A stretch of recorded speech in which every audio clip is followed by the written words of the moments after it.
happening, everybody? It's your guy CG, man. We are back again with Falcons Daily. Thanks again for tuning in here in the middle of the week. Really appreciate all of y'all being patient while we get today's video out to you. So thanks again for all of your time, attention, and energy. Again, I am CG Craig Green, your host of today's show, Falcons Daily, presented by Fan Arch.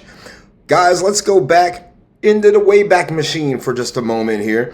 We're going to talk about Uncle Arthur here, Arthur Blank, the esteemed owner of the NFL's Atlanta Falcons.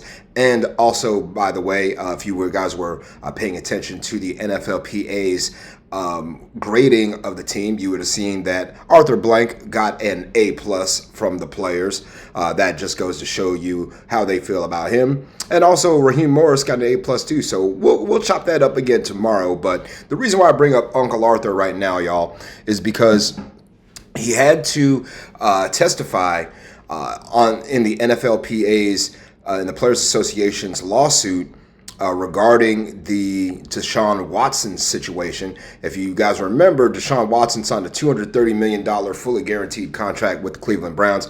Pretty much set the quarterback market, pretty much reset the entire quarterback market. And all of a sudden, everybody was looking for guaranteed money after the Browns set a precedent giving Deshaun Watson all that money. It didn't work out for the Browns. As you can tell, Deshaun Watson injured, not playing this season, didn't finish last season. And also, again, before that, just not getting the production they need for the dollars they spent. But Arthur Blank had to comment on it, and he basically testified in the grievance by the Players Association. Just paraphrasing Uncle Arthur, he basically said Lamar's injuries and his cap flexibility were reasons why the team didn't go after him. What do you think? Tell me what y'all think. Do you think the Falcons should have pursued Lamar Jackson when they had the chance, when he was looking for a new contract? Yeah. Hello, yes. After what we saw in 2023, absolutely we should have went after Lamar Jackson.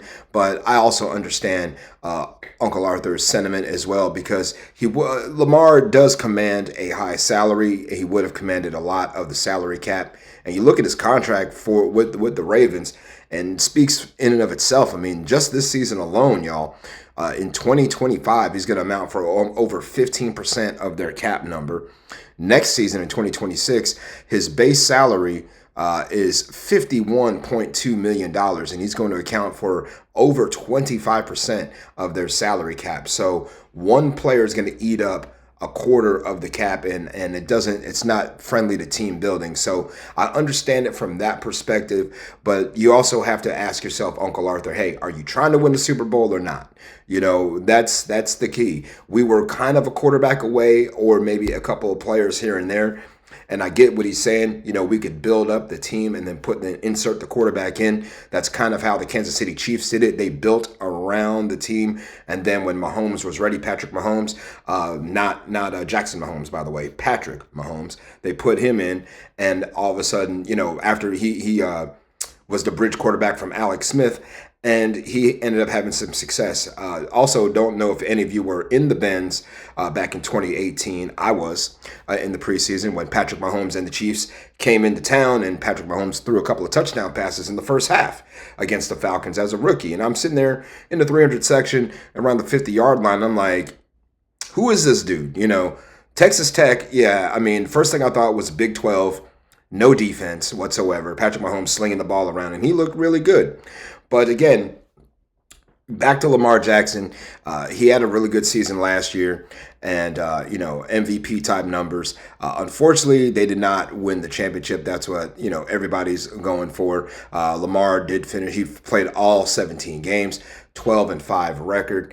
He threw for over 4,100 yards. Also, his rushing numbers were there as well. Lamar, again, Pro Bowler, again, first team All-Pro. Lamar Jackson, again, had a quarterback rating of 77.3. And, just those numbers alone are, staggering right there. And then you look at, of course, of his rushing numbers, 915 yards rushing, 4 touchdowns on the ground. He averaged His long run of the year, 48 yards per attempt, 6.6. He brings a total different dynamic to the quarterback position. I mean, Mike Penix, I'm excited for him, and I'm ready to see what he can do in Atlanta red and black. But just imagine if we had Lamar Jackson throwing the ball to Kyle Pitts, to Drake London. Just Lamar and Bijan in the backfield together. I mean, oh my God, just cancel Christmas. But, good on the Falcons for sticking to their guns. And again, the NFLPA's grievance was basically dismissed.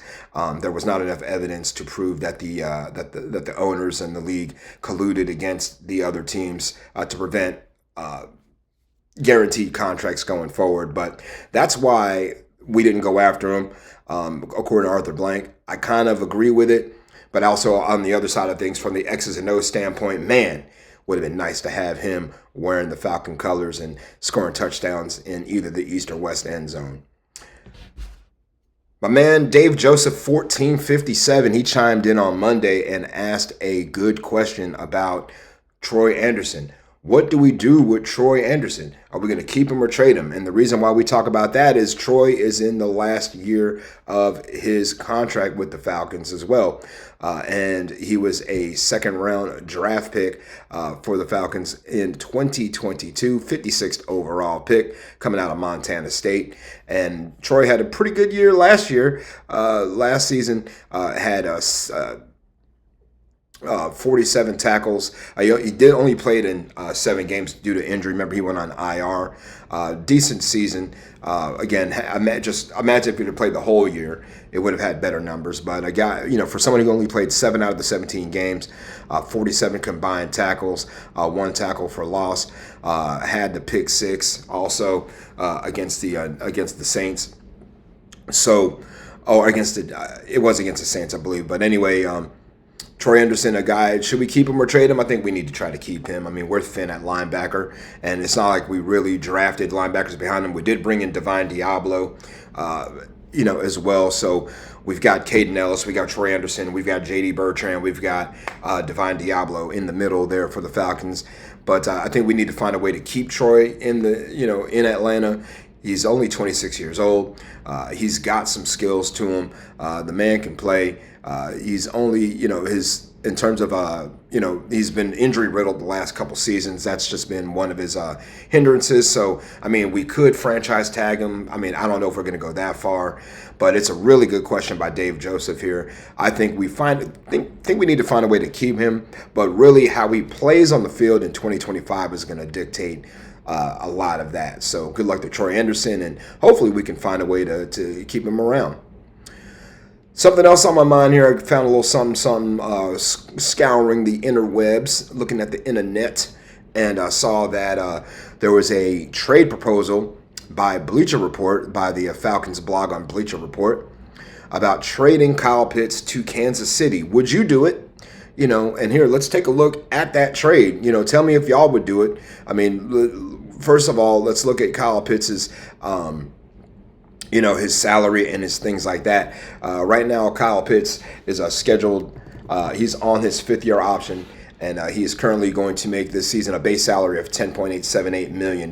He has no, and it's fully guaranteed. Again, if the Falcons were to trade him right now, they would have no dead money, and we'd save that 10.878. The Chiefs would have to pick it up. So, again, the proposed trade that we saw from Bleacher Report, it kind of breaks down like this. So, let you guys take a look at it and let me know what you think. Would you take this trade right here, where the Falcons would get a 4th and a 6th round pick in next year's draft in order just to give up Kyle Pitts and dump off his salary? That, again, is courtesy of Bleacher Report. It's salivating on paper. I mean, for the Falcons, I think it's a win-win, honestly, if you look at it. But what it does, if you do it right now this season without seeing what you have at the tight end position with guys like with guys like Joshua Simon and Felipe Franks, Charlie Werner, you would really hinder your tight end room immediately. You would have to ask for more of Joshua Simon immediately because you would need a pass-catching tight end. So Pitts is still a threat. What he does for Kansas City, if you do trade him, is you give Kansas City a vertical threat at the tight end position. Travis Kelce's getting a little older right now, slowing down some. Kyle Pitts is still only 24 years old. So you automatically have injected some youth at the position. You've given Patrick Mahomes a tight end that can grow with him if they decide to keep him past the fifth-year option, that is. And for the Falcons, again, you gain some draft capital. You also can alleviate some cap room, and then see what you can do in free agency possibly to sell at that tight end position. But again, it's a win-win in the future for the Falcons and the Chiefs. I mean, it's more of a win now for the Chiefs than it is for the Falcons. But in the Falcons' interest, it's a win, for tomorrow as opposed to today. Need y'all to rise up in the comments, in the comments, Falcons family. Show out, show up, show out. Let me know what y'all have. Be like Tommy V 1477, Jeff Holton 1225, Bryce Hay 9029, Player Stats 3363, and of course our friend Dave Joseph 1457. They leave us some comments and they bring up some interesting things. And guess what we're going to do with those comments? We're going to put them right back here on the show for y'all to chop up. So please let me know in the comments what you think about today's topics. Talking about Uncle Arthur and the NFLPA grievance, why we didn't go after Lamar Jackson. What do we do with Troy Andersen? Again, injury-riddled the last couple seasons, but has some potential. Was he worthy of the second-round pick or not? Hard to tell right now. What to do with Kyle Pitts? Do we keep him? Do we trade him? Hey, if the Chiefs come calling and they ask for this kind of deal, do you take it or do you not take it? That's the things that are on my mind today, and I hope you guys have had a really good start to your day. Let's continue and have a fantastic end of the day, and we'll see y'all tomorrow with more Falcons Daily. Please make sure you give me a follow at Craig G Sports, CRAIG, the letter G and the word sports. Also, FanArch Co. up here in the top left corner of your screen. Give them a follow as well at FanArch Co. And until tomorrow, be kind, be great, sayonara, and buenos noches.